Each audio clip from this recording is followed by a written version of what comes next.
எல்லா சொந்தங்களுமே எப்படி இருக்கீங்க? நல்லா இருக்கீங்களா? சொந்தங்களை இன்னைக்கு நம்ம வீட்டுல வந்து மதிய வேலை வந்து நண்டு கிரேவி தான் வச்சு கொடுத்துருக்காங்க. குடும்பத்தோட சாப்பிட போறோங்க. இன்னைக்கு நண்டு கிரேவில நம்ம என்ன மசாலா சேர்த்தோம்னு பாத்தீங்களா?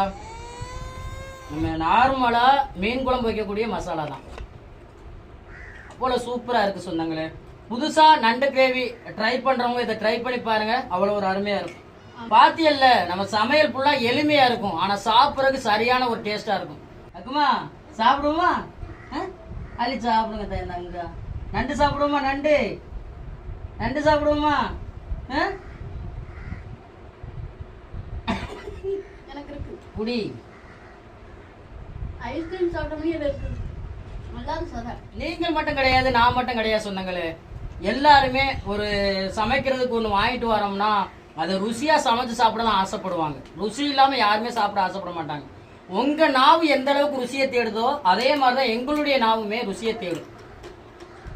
அதனால சமைக்க தெரிஞ்சவங்களா இருக்கட்டும், சமைக்க தெரியாதவங்களா இருக்கட்டும், எல்லாருமே வந்து நாக்குக்கு டேஸ்ட்டுக்கு சமைச்சு திங்க தான் ஆசைப்படுவாங்க.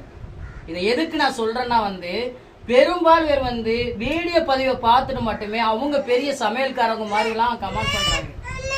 அதனாலதான் சொல்றேன், இன்னைக்கு நான் ஒரு வீடியோ பதிவு என் வீட்டுல அன்றாட சமைக்கிறத வீடியோ பதிவா பண்றேன்னா அதை நீங்க ட்ரை பண்ணி பார்த்துட்டு தான் குறைகள் சொல்லணும். இதை எத்தனை வீடியோ பதிவுல உங்களை சொல்றது?